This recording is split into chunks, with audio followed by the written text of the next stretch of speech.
Hi, I'm Emily, but you already know that, so there was no use for me to introduce myself.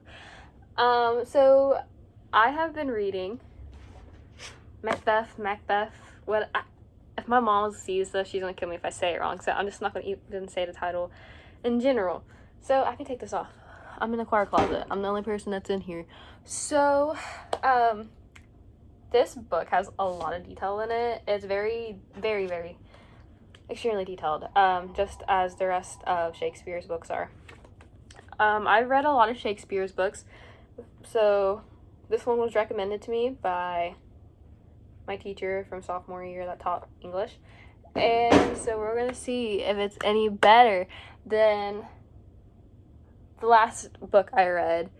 So I've been home for a little while, and I've had this Act 1 finished since ninth period, but I just haven't gotten around to filming this because I have a really bad headache and I did not feel well by 8th period. So I decided to take a break.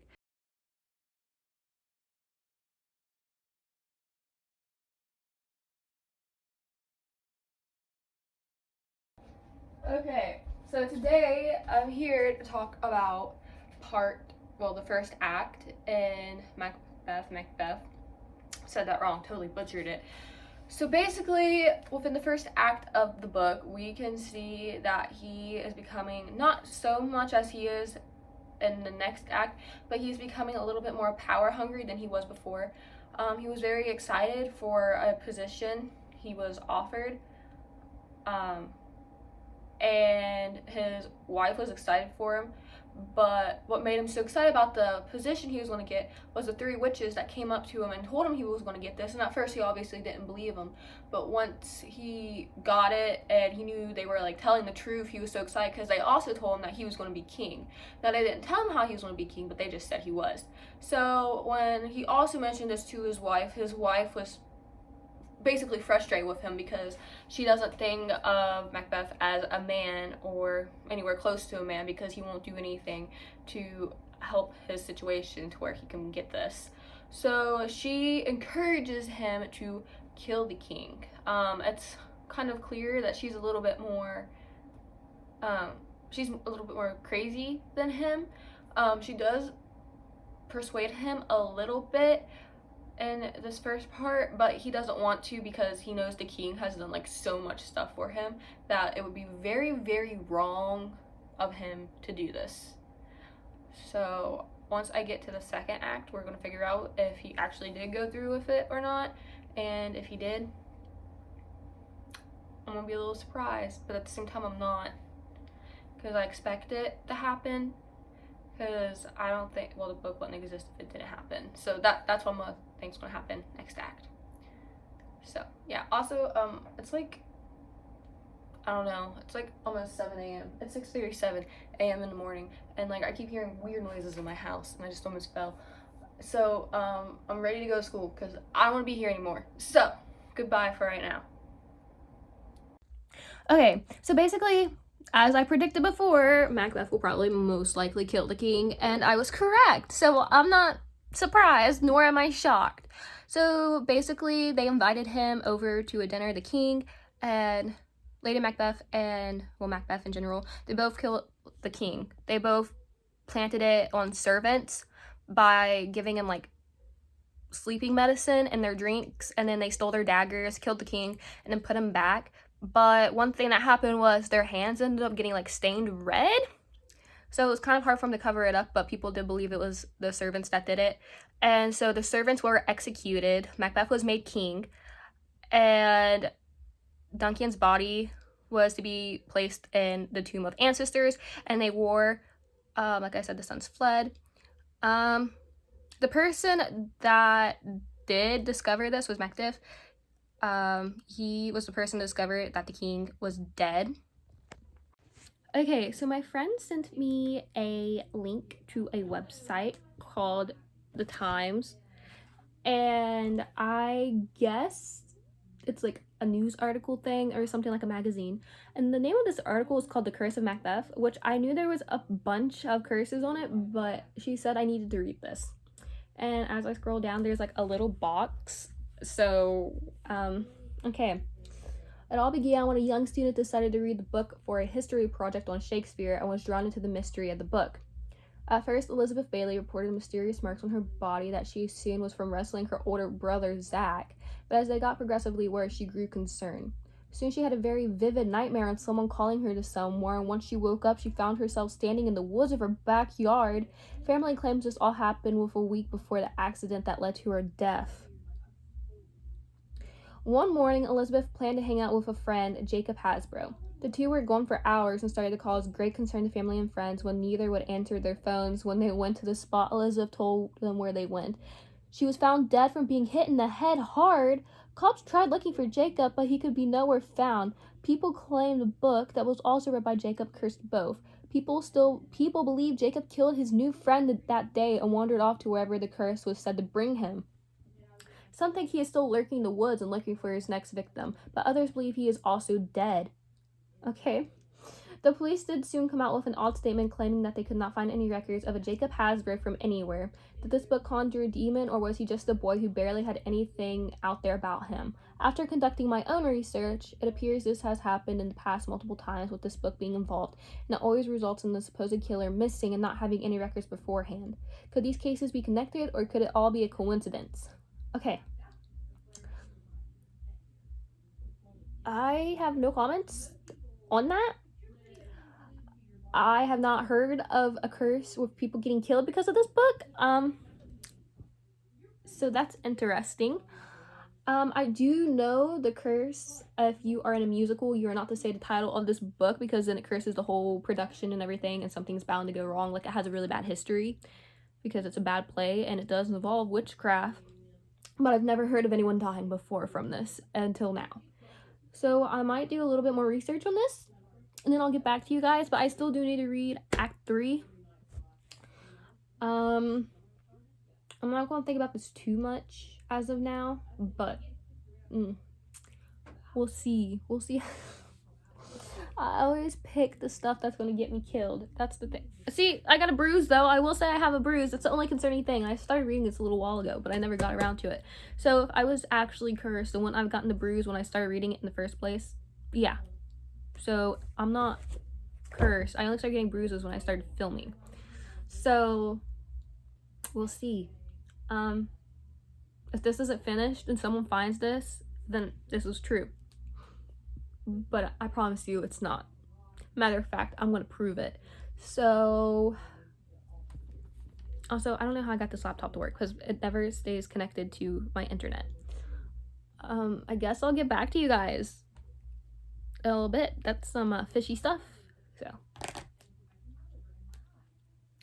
I'm not going to freak myself out about this one. I know if I think about it too much, I'm not going to want to do this anymore. And this report's due very soon. So I'm just not going to think about it. Not that big of a deal. Not that big of a deal. So I'm very much alive right now, if you can't tell. And it's still the same day. And I've finished Act 3 pretty fast. And let me tell you, this was a little bit of a twist in the plot. I didn't expect someone to suspect of Macbeth cheating to get title of king so fastly. I expected it more towards the middle of Act 3, not in the first scene. So, Banquo, can't say the names. Please, I'm so sorry, I cannot say the names. On my notes, I have them right here. I have that he was the first person to really suspect of any of any cheating on Macbeth's part. So basically, everyone, like I said before, they believe it's the sons of Duncan that murdered him. And because Banquo, I'm trying here, basically suspects Macbeth is the killer or the person that ended up killing Duncan other than the sons, he fears him. So Macbeth finds the bright idea to challenge fate and fight to the death. So he wants to basically kill Banquo. He wants to hire someone to kill Banquo and his son, Flance. We're gonna say flints. So before all of this, Macbeth is having really bad anxiety after killing Duncan. He's like seeing his like ghost everywhere, and he's making it kind of obvious. So at this party, he sees the king appear out of nowhere, and he starts talking to him. And of course, all the guests are confused because Duncan's dead. So Lady Macbeth just comes up with something to tell the guest, like, oh, he's just out of it, he's always been like this. But no, he's just so anxious that he's seeing the ghost, or maybe the ghost is actually there and he's the only one there. It's just taunting him. That's what I think the ghost is taunting him. So the three men that Macbeth hired to kill Banquo, they were successful, but they did not kill his son, for he fled. Let's see. Macbeth is scared that of the son fleeing because he would be able to tell who the murderers were and who killed his father. And because Banquo did not show up at the dinner, they all basically hate him. They're all basically accusing him of keeping false promises and not being able to keep up with his side of the deals and stuff, and not being a very supportive friend. No one really suspects that he's dead. So now that Macbeth's seen the ghost of Duncan, he sees the ghost of Banquo, but no one else can. I'm sorry, I'm pretty sure that is the only ghost he can see. I don't think he can see Duncan's ghost, but he was visited by him before sometime, but it's not in my notes. So Macbeth is getting a little curious on what's happening, so he plans to visit the three witches that did curse him. So whenever he goes there, Hector plans on punishing him for the way he had acted out and how he ended up getting the throne. So that's basically how he got cursed, is because he ended up killing the king and all that. And so he creates this potion where he will become overconfident and believe that he's greater than fate. So whenever someone tries to challenge him, he won't doubt them. He won't do any of that. He will just believe he's the best. So that's what happens. He believes he's the best, I guess. Hector is also furious with the three witches that they told Macbeth his future. But she doesn't punish them. And everyone believes that Flance killed his father, and no one suspects of Macbeth. So he's pretty much let everyone on. There's no one else to suspect that he killed him. Now I have started Act 4. And there's only 5 acts in the book, if I am correct. Yes, there is 5 acts, because I have some blank sheets on here with them. And so far, I believe this was one of the longer acts. Yes, it was. Actually, yeah, it was. Scene 5, I think. I don't know, because I went through and checked the book, so I knew how I needed the time reading out, because this report's due really soon. So definitely his doing and these crimes are going to be revealed. It won't be much longer until someone has caught on, until where he will be caught. I think, because when I read the beginning of this on the character descriptions, they kind of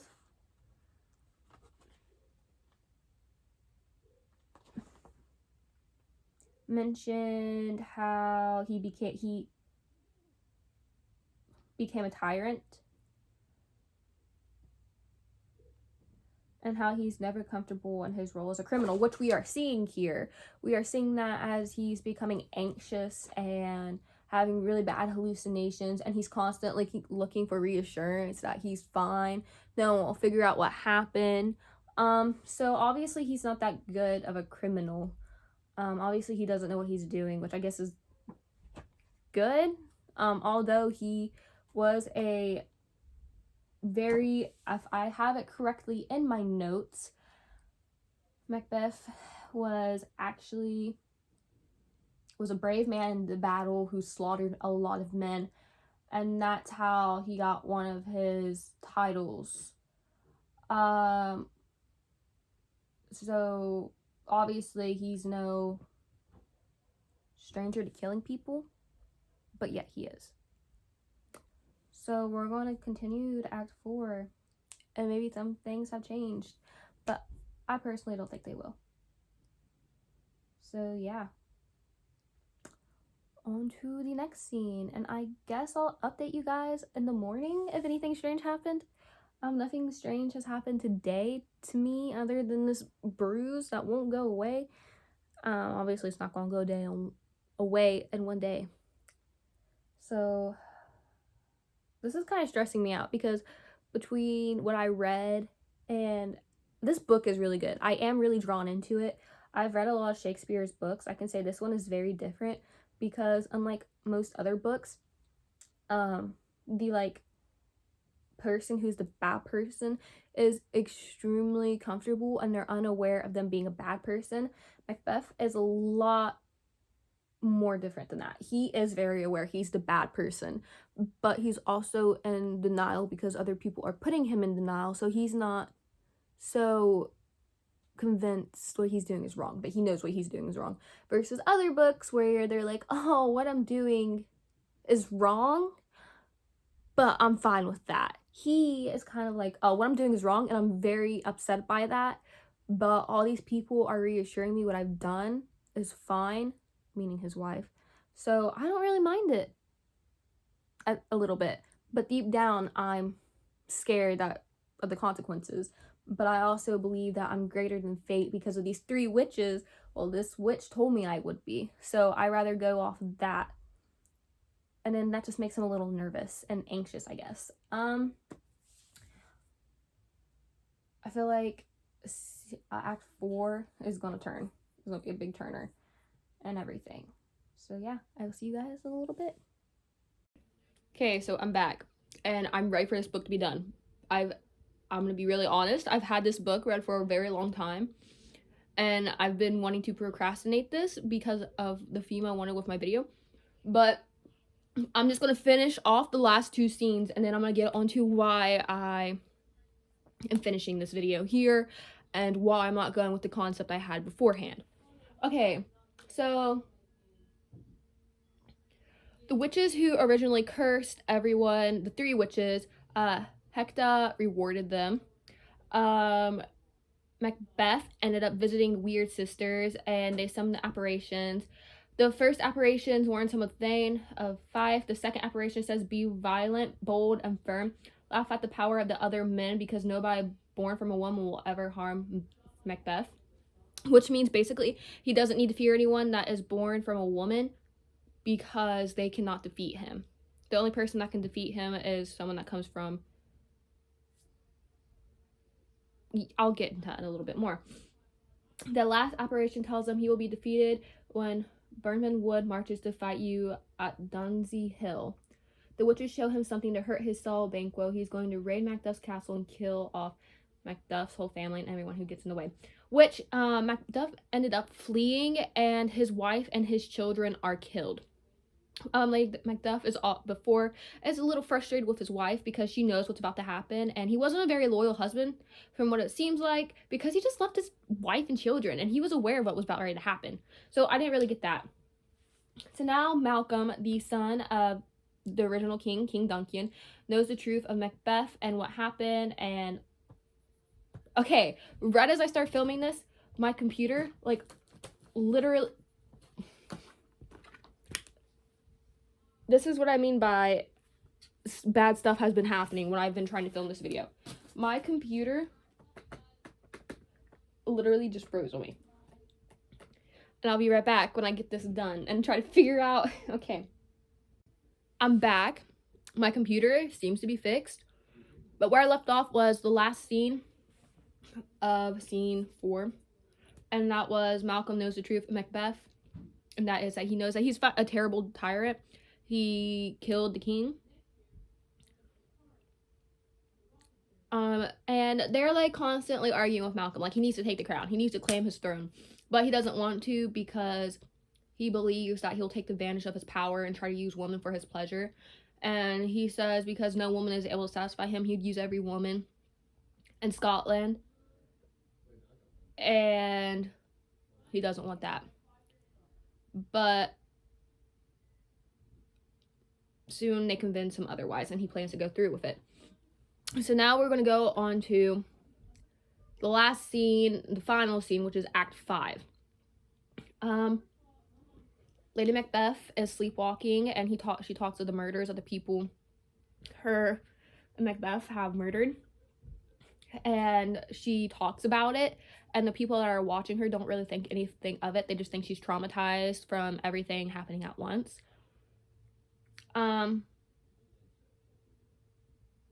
No one is fighting for Macbeth because they think he's a great king. They don't think poorly of him. They only fight because they have to. If they don't fight for him, then anything could be done to him. They know of what he's done pretty much by now, and they don't want the same consequences to happen to them and their families as it has others. When the soldiers arrived, like,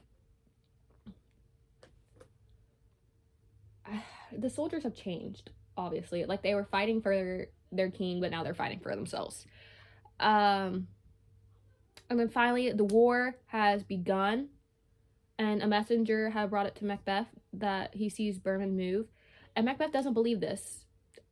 And if it is true, he believes that he is about ready to watch the world fall apart, because that's the only thing he wishes to watch. So eventually him and Malcolm come head to head after Macbeth killed someone, Seward, I don't know how you say his name. I don't know how you say some of these names. They're very hard. So Malcolm and good old Macbeth decide to fight, and it wasn't until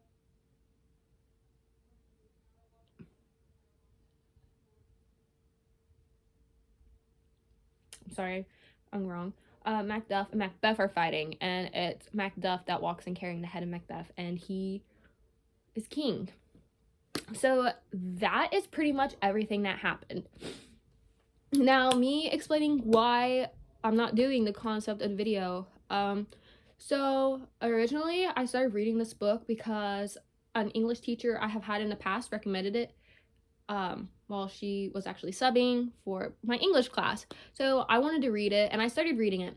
And I really thought nothing of it until in my first period drama class, we started talking about the Curse of Macbeth, because she put a bell ringer up there of what name do you not say behind stage because it has a curse to it.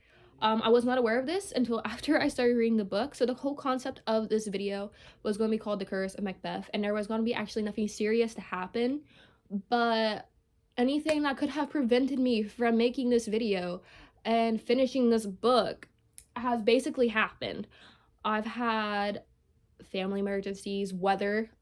Today was gonna be the last day of filming, and my friend was gonna come over, and this was supposed to be funny too. It was supposed to be like a knockoff version of Blair Witch, but due to weather conditions, my friend was not able to come here. So I was like, you know what? I'm just gonna type my paper, and then I'm just gonna have do a spin-off or something of it. No, my power went out. It's obviously on now, but it was off for a very, very long time.